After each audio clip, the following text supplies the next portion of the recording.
Kakaiba yung gitara ko ngayon, gamit ko Jazzmaster. So first time ko actually gamitin to. Pero check natin kung kakagkag. Combination of noise gate and EQ. So pag tinanggal ko yung noise gate, makikita nyo, i-off ko. And then pag inuwan ko yung metal zone, siya ko para masyadong matinis. So second position, lamig para nasa ref. Palagi ko naisip doon pag nag-show band ako Anyway, visions kapatid. Against Bluetooth, yung ko sa Katani din. Pwede pala yun, nakalimutan ko, Bluetooth connectivity, yung Gen 3. Sa MK2 at sa MK1 wala yun So ngayon, yun nga lang, meron siyang Bluetooth adapter sold separately, pero I think mura lang naman yun, dinidikit lang sa likod. And yun, pwede nyo gamitin din sa GX100. Sa kahit anong boss na may Bluetooth, pwede siyang gamitin. So play natin itong Visions by kapatid. Bassist nito si Nathan Azarcon. Drummer si Jay Hoon, in time naging Kwan. So parang super band sila. Si Carl Roy, of course, saka si Chico Molina. Kaya ako kinover yun dahil sa guitar na to. Dahil nung kapatid, nung paglabas nila, year 2000 yata o 2001, naka-Jazzmaster sila. Sila di Ira Cruz. So nung nakita ko to, sabi ko, pwede pang Red Hot to kasi 3 pickup. And then Jazzmasters, kapatid, gusto kong i-cover yun, Carl Roy. Let's do it.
last song before break. Privilege enough ako na makapag Game ka, Kit? Play, let's go. Tingnan nyo din ang mga bass tones ni Kit, no? Gamit niya yung ME90B, mga fuzz, EQ, and then diretso sa compressor, usually. So may compressor tayo dyan, and then after that, drive pedal. So again, may 3 settings, red, yellow, green, Bob Marley. And then after that, meron tayong amplifier section. Ito yung preamp natin. No? So merong pad dito. Ano ibig sabihin ng pad? Ito yung para ibaba yung buong signal. Kasi usually yung mga bass, high level yung signal nila. Kasi low end. So malaki yung signal. Pag pinad mo, like active pickups, effective yun. Pero pag yung bass niya passive, okay lang na naka-off yun. And then meron tayong type. Ito, importante ito. No? Pag sasaksak kayo ng recta, maganda kung nasa modern kayo or yung vintage. Ngayon, kung meron kayong preamp like yung ME90B natin, sige, meron siya. Setup lang natin flat para yung mag-work yung EQ or preamp ng ME90. Usually, ganun yung nire-recommend gawin kahit sa guitar. Flat settings and then distortion. And then yung shake naman, another term for contour din siya. Parang ganun siya. Meron siyang scoop, pwedeng mataas yung bass, low, and again, saveable din. And then ito yung isa pinaka-tingin kong function na okay sa katana, may blend. So pwedeng ilagay yung DI signal mo kasabay ng preamp and distortion.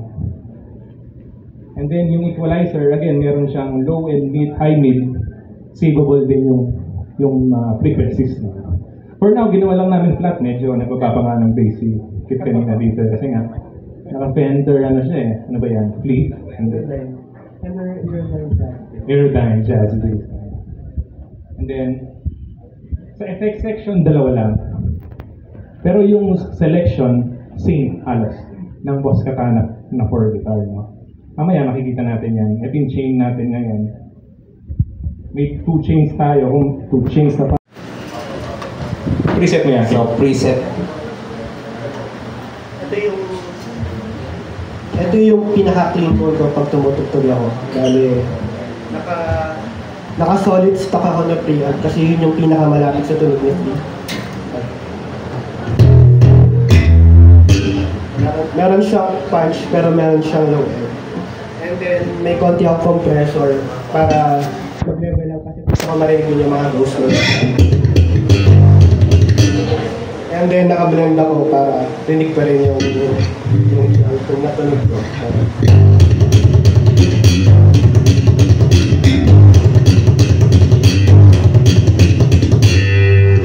Then sa mga unlike jam kasi na talaga kino-consider niya na instrument din yung effects niya. Sa mga bass players kasi more on flavor lang yung mga modulations dahil kailangan namin ma-provide yung low end. Dahil kapag wala yung low end, tulog na tayong banda. And usually yung gamit ko lang dito sa modulations ng ME90B is yung flanger niya.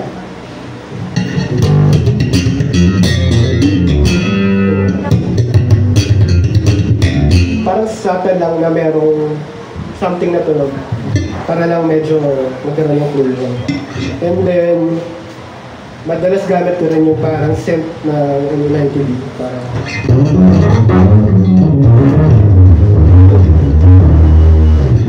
lang yung factor kumbaga pag tumihirap ako ng mga feelings. Tapos usually sa drive naka-fuzz ako.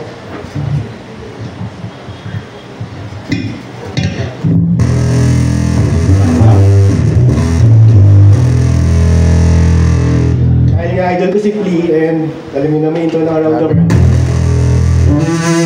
Kaya yun. Then sa delays ko, usually gusto ko yung shimmer ng ME90B.